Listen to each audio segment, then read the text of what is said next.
So hello everyone, welcome to Engineers Career Point platform. So another Maharatna PSU exit from the gate.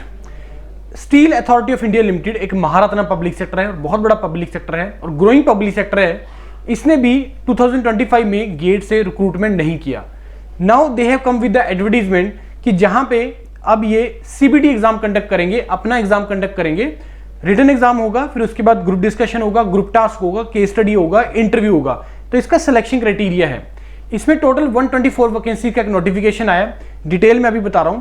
तो अब क्योंकि इस platform पे majority of the students are from the Haryana, Punjab, Himachal, Jammu Kashmir के हैं. अभी जम्मू कश्मीर का पेपर होके हटा है, हिमाचल के बच्चा वेट कर रहा है, तो पंजाब का बच्चा वेट कर रहा है एडवर्टीजमेंट के लिए. तो जैसा मैं तुम्हें पहले भी यार हर बार बोलता हूं कि ये जो एग्जाम्स हैं ये बिल्कुल सिमिलर हैं जो आप अपना स्टेट जेईई के लिए तैयारी करते हैं, वो बिल्कुल सिमिलर टाइप ऑफ एग्जाम का इसका प्रिपरेशन रिक्वायरमेंट होता है. बस थोड़ा बहुत हमें क्वेश्चन प्रैक्टिस अकॉर्डिंगली करना होता है. अदरवाइज जो आप अपनी स्टेट की तैयारी कर रहे हो that is more than sufficient to crack this type of exam, specially for mechanical, civil and electrical students. अब ये एक अच्छा अपॉर्चुनिटी है. पब्लिक सेक्टर में क्या होता है, बहुत ज्यादा लंबा नहीं जाती हैं चीजें, जैसे स्टेट में होता है. स्टेट में लटक जाती हैं, 6 महीने किसी ने केस कर दिया, साल चला गया, 2 साल चला गया. पब्लिक सेक्टर में 6 से 8 महीने में प्रोसेस कंप्लीट हो जाता है. ये इसकी और ज्यादा एडवांटेज है. और पब्लिक सेक्टर में एक चीज और भी होती है कि आपको अपनी स्टेट में या नियर बाय कहीं स्टेट में आपको जो है वो इसके ज्वाइनिंग मिलने के चांस हो जाते हैं. राइट, ऐसा हुआ है और मैंने पहले भी बहुत सारी ऐसी वीडियो बना के हमने आपको दिखाया है. तो ये इसका एडवर्टीजमेंट है. अच्छा, बिफोर आई मूव फॉरवर्ड, इसका बहुत ही जल्द इंजीनियर्स करियर पॉइंट योरपीडिया मॉड्यूल लॉन्च कर रहे हैं, डेडिकेटेड प्रिपरेशन मॉड्यूल. तो अगर आप लोगों में से कोई भी इसके लिए इंटरेस्टेड है so you can fill the Google form जो इस वीडियो की डिस्क्रिप्शन में है और आप अपना प्रिपरेशन स्टार्ट कर सकते हैं.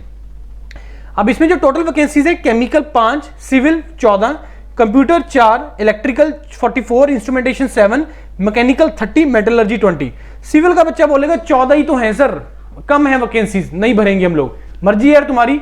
मैं तुम्हें ये नहीं बोल रहा कि तुम इसको एग्जाम निकालने के लिए भरो, लेकिन एटलीस्ट तुम्हारे दिमाग में होगा. अब जम्मू कश्मीर का बच्चा फ्री होकर बैठ गया है, तो अब अगर सो इस एग्जाम को भरता है तो उसको पता है मेरा फरवरी में एग्जाम है, तो वो तुम लोग बहाने से तैयारी करोगे. और तुम लोग जब बोलते हो ना एग्जाम में जाके कि सर हमें एग्जाम वाला प्रेशर, ये वो एरर वगैरह बहुत सारी चीजें, तो उसको मल्टीपल करना स्टार्ट करिए. ये एक बहुत अच्छा अपॉर्चुनिटी है आप लोगों के पास. रिजर्वेशन वाइज ये सारा इन्होंने दिया हुआ, total 124, unreserved, OBC, SC, ST, NCL, EWS. Age 28 years, ये एक बहुत बड़ा फैक्टर है. पब्लिक सेक्टर में 25, 26 वगैरह होता है, इसमें 28 है जनरल कैटेगरी के लिए. और 5/12 से इसका कैलकुलेशन होगा. और आप 5 दिसंबर 1997 से पहले बोर्न नहीं होने चाहिए.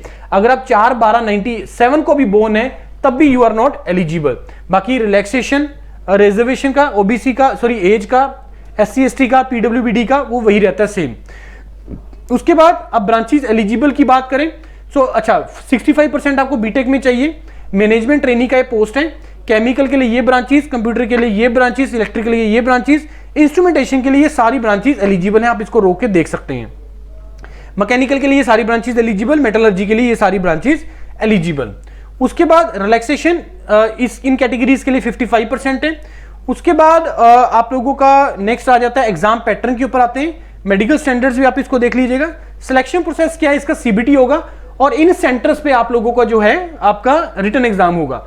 अब यहां पे मैं देख रहा था ये आपको जो नियरेस्ट पड़ेगा वो मोहाली पड़ेगा. तो मोहाली है. अच्छा, जम्मू में भी है. देखो आपके घर में एग्जाम हो रहा है और इससे ऊपर और क्या चाहिए यार तुम्हें. चंडीगढ़ में आई थिंक एग्जाम सेंटर बना ही नहीं है. चंडीगढ़ में कोई एग्जाम सेंटर नहीं है. तो जम्मू कश्मीर का जम्मू में हो जाएगा. हिमाचल के और पंजाब के स्टूडेंट जो हैं वो आप लोग मोहाली में पेपर जो है वो इसका दे सकते हैं. इसका जो रिटन का एग्जाम का जो पैटर्न है, टोटल 200 नंबर का पेपर होगा. 40 मिनट का पेपर होगा डोमेन स्पेसिफिक ब्रांच के हिसाब से, जो कि 100 नंबर का होगा. इसका मैं डिटेल आपको प्रोवाइड करूंगा कि इसका कैसे है डिटेल्स. दूसरा पार्ट नॉन टेक्निकल का जो 80 मिनट का होगा और 100 क्वेश्चन उसके अंदर आएंगे.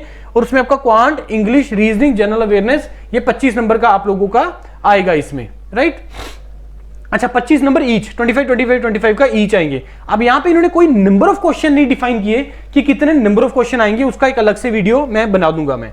ठीक है जी. एलिजिबिलिटी क्राइटेरिया है 40% आपका, ये 50 चाहिए रिटर्न में फॉर जनरल, और अनरिजर्व्ड और ईडब्ल्यूएस के लिए 50%, 40% इसके लिए चाहिए आपका रिजर्व के लिए. फिर उसके बाद अगला प्रोसेस 1:3 की रेशो में ये बुलाएंगे नेक्स्ट राउंड के लिए. इसमें लिखा इन्होंने जीडी है, लेकिन ये GD, GT, case study, interview सब कुछ करवाता है steel authority of India limited. Weightage CBT का 75%, जीडी का 10%, इंटरव्यू का आपका इसमें 15%, और इसमें भी आप लोगों का जो है एक मिनिमम कट ऑफ का क्राइटेरिया होता है, चाहे लिखे चाहे ना लिखे। ट्रेनिंग हो गया, salary packages is very good, 16 से 17 लाख पर एनम का आपका इसका सीटीसी विल गो, और E1 ग्रेड का है। उसके बाद इन्होंने यहाँ पे जो मेंशन, एक चीज जो मेरे को आपको दिखानी है वो ये है, अच्छा फॉर्म फिलिंग का फीस यहाँ पे मेंशन है। जिसमें सबसे इंपॉर्टेंट चीज है वो आपका इसमें एग्जाम है, कि एग्जाम इसके होने के चांसेस कब हैं। इन्होंने क्लियरली मेंशन है कि जनवरी या फरवरी 2026 में आप लोगों का इसका एग्जाम हो जाएगा। जनवरी 2026 और फरवरी 2026 में आप लोगों का एग्जाम इसका हो जाना है। फॉर्म फिलिंग 15 तारीख से स्टार्ट होगा, लास्ट डेट इसको अप्लाई करने का 5 दिसंबर है। तो ये है सारा इंफॉर्मेशन सेल के बारे में। बाकी आप लोगों को और कोई क्वेरी है और कोई डिस्कशन अगर आप करना चाहते हैं, यू कैन डू, और आप फॉर्म फिल कर दीजिए, गूगल फॉर्म फिल कर दो और इसका फिर प्रिपरेशन स्टार्ट करते हैं। और बेस्ट मॉड्यूल मिलेगा, टेलर मेड मॉड्यूल मिलेगा, बिल्कुल इस एग्जाम की रिक्वायरमेंट को ध्यान में रखते हुए, right. Thank you and all the best to all of you.